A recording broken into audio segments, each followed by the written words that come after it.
For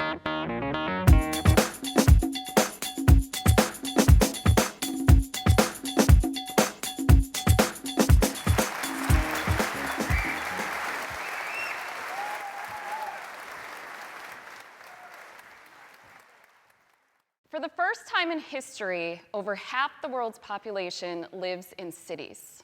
By 2050, 80% of people will reside in urban centers. I am one of those people. I moved to downtown St. Louis 4 years ago, and I love the urban lifestyle. Yeah. I just love the constant flow of people and energy. I love the convenience of walking to work. I love the quality of life. Yet, within just a few months of living there, I realized that something was missing. I was longing for a connection to nature. And I had an undeniable urge to grow my own food. Now, having heard, Mary, Mary, quite contrary, how does your garden grow? Over and over growing up, you would think that I would never want to garden. But somehow those childhood taunts seem to have planted invisible seeds for my future, because I found myself as an apprentice at an organic farm on the outskirts of the city. And while I was learning how to farm, I started looking for opportunities to grow food closer to home. I came to find that there are over 200 community gardens in St. Louis, but not one downtown in the neighborhood that needs it the most. Because where I live, we don't have backyards. Most of us don't even have balconies or any type of outdoor space. So I made it my mission to change that, to create a place to grow food where I live. I started by hosting a meeting to gauge interest, and it turns out there was a pent-up demand. Over 50 people, from engineers to stay-at-home moms, enthusiastically attended, and they all came with these amazing ideas for local food projects. We put a huge map up on the wall, and we started identifying potential places to garden. And we explored all possibilities.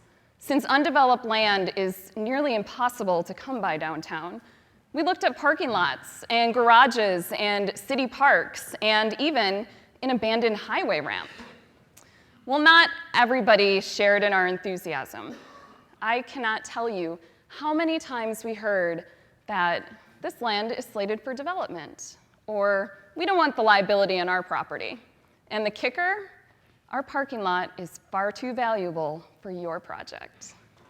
Well, nearly 6 months went by before we came upon this fenced-in lot just 1 block north of City Museum.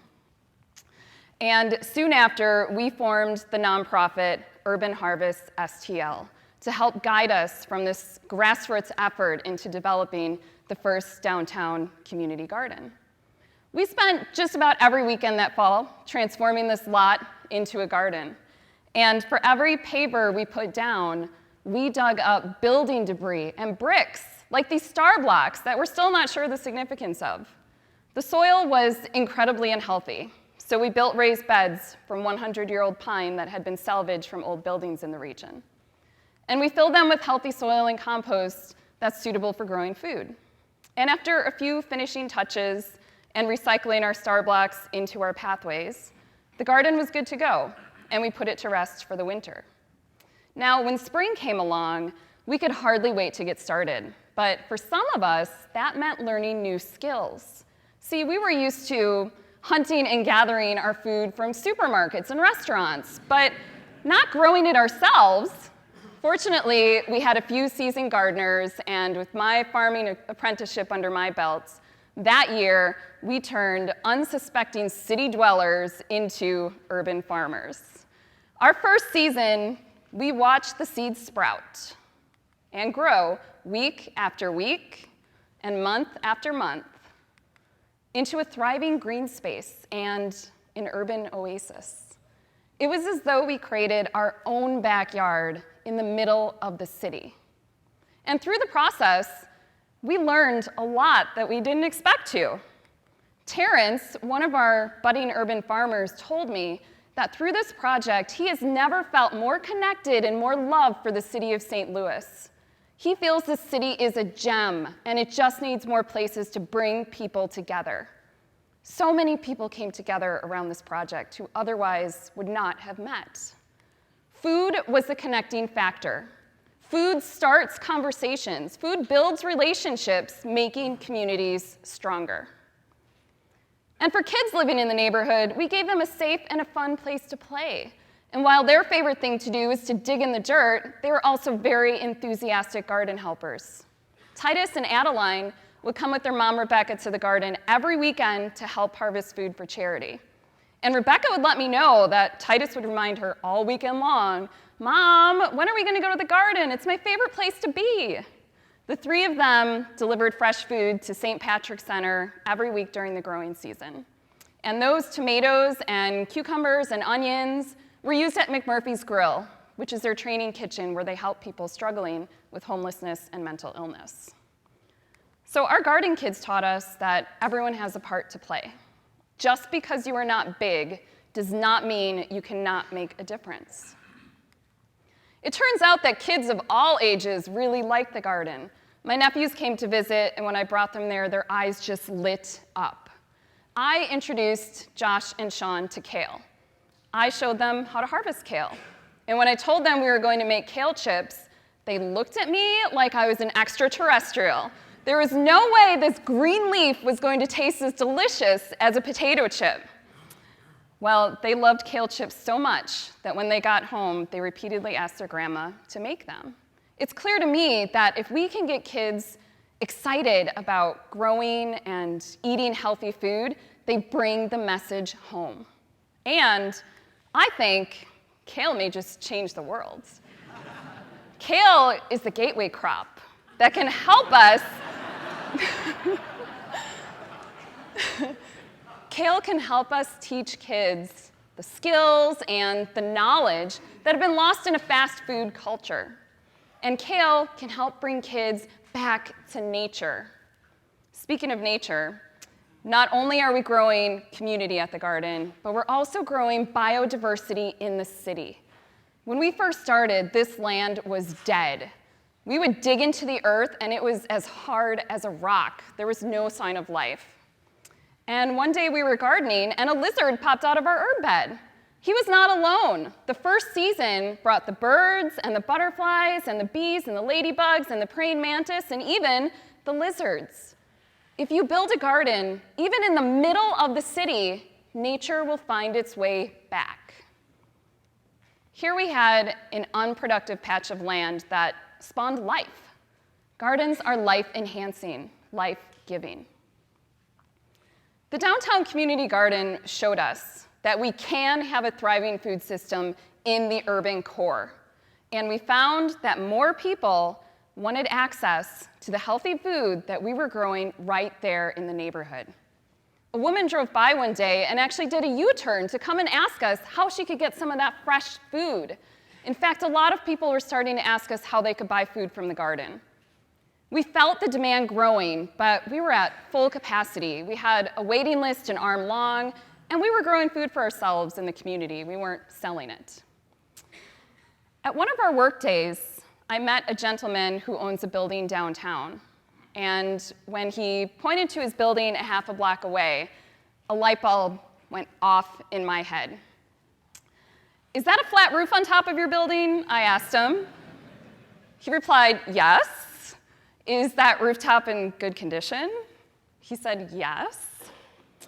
"Can I put a farm on top of your building?" I patiently waited, and he said, "Maybe, let's go take a look."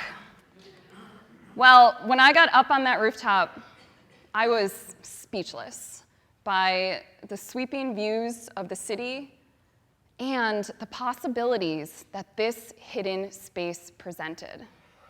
When I think about how difficult it was to find a place to garden, and here we have hundreds of unused rooftops, it was clear that this was the opportunity in our neighborhood. And this 10,000 square foot rooftop could be the pilot for rooftop farming in St. Louis. And just like that, my professional career as an architect and my passion for urban farming collided so perfectly that it really made my heart sing. And the concept for the Food Roof Community Farm awakened. Now, 10 years ago, this would not even be possible. But now we have green roofs on top of city halls like Chicago. Today, there are over 5.5 million square feet of green roofs installed in North America alone. And for good reason. There are many environmental benefits associated with green roofs, from heat island mitigation to stormwater management to building energy reduction. We should be installing green roofs on our buildings anyway. The next step is to make those green roofs productive and to leverage them for urban food production. Now, we were very fortunate to work with some young and talented designers from HOK, the architecture firm that I work at. And when I first told the interns our plan to put a farm on top of a building, well, they thought maybe I was a little bit crazy. But they came around to the idea and fully embraced that we were trying to move, beyond just a community garden, but creating a community farm. A place where we will not only be growing food, but we'll be raising chickens for eggs and keeping bees for pollination and experimenting with innovative forms of urban agriculture.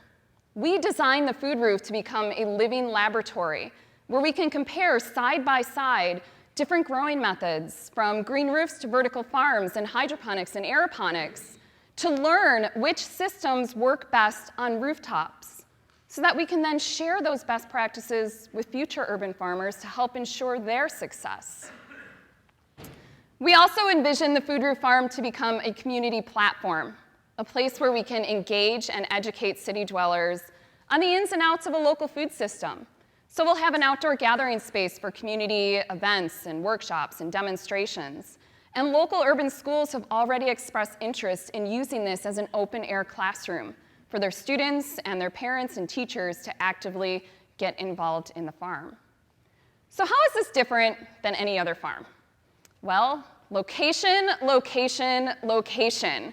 There are literally thousands of people who live and work within blocks who can walk to the farm and pick up a share of fresh food through a CSA program. We can bicycle deliver food to the restaurants along Washington Avenue, mere blocks away. It does not get any more local than this. We hope the Food Roof Farm becomes a demonstration for how to grow food in the city, because we feel it is absolutely essential to bring our farms into our cities where people live. Reducing the amount our food has to travel has huge and positive impacts on our environment. Urban agriculture can play a vital role in improving not only our environment, but our local economy and our health. Access to healthy food correlates with healthy eating. Studies have actually shown that people living close to fresh food retailers have lower rates of obesity and diabetes. We have the opportunity to improve human health through the built environment with projects just like this. Now, the Food Roof Farm has been about a year and a half in the making. And while we are this close to getting it built, we've learned very patiently that sometimes the process takes longer than we planned for. Sure, it sounds pretty simple, right? Put some soil on a roof, plant some seeds, and you have a farm. Well, not quite. There are actually quite a few things you need to consider before you can even start thinking about seeds. Like sunlight. Does the roof have full sunlight throughout the entire growing season?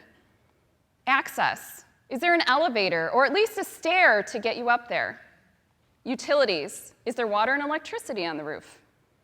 Membrane. What is the existing condition of your roof, and can you build on top of it? And weight. You'll need to have a structural engineer do a load-bearing capacity analysis to verify that the building can withstand the added weight of a farm. And once you make it past all these steps, you'll need to work with an architect to draw up and submit your permit set to the city. And this is where it gets really fun. Because the list of building codes and ordinances to follow is endless. And as you can imagine, most codes weren't exactly written for rooftop farms. So some may need to be reworked or even rewritten. Building officials will need to be educated to fully understand your project. And then there's lease nuances. Chances are your landlord has not leased out his rooftop for a farm. So it's going to take a lot of conversations to get to the point where you can sign a long-term lease. These are real issues that take time. Oh, and there's one more thing. You're going to need money to pay for all of this. So we're making progress every day, step by step, but as we see the magic happening is when we're able to align all of our stakeholders, from our donors to the landlord, our community volunteers, and our city officials. And nurturing a symbiotic relationship like this takes time. We can compare it to the process of growing a seed, where you need certain fundamental things like water and sunlight sequenced properly over time in order to bring the plant to life. While it's taking longer than anticipated to bring the Food Roof Farm to life, and while I'm sure there are unforeseen bumps on the road ahead, the one thing that I am 100% certain of is that we need to do this. We need to transform forgotten city spaces into productive foodscapes. When I walk through the city now, I see potential everywhere, in vacant lots, in unused parking, and on rooftops. If we can put a man on the moon, we can certainly put carrots, kale, and cucumbers on our urban roofs. So let's grow some carrots on the roof.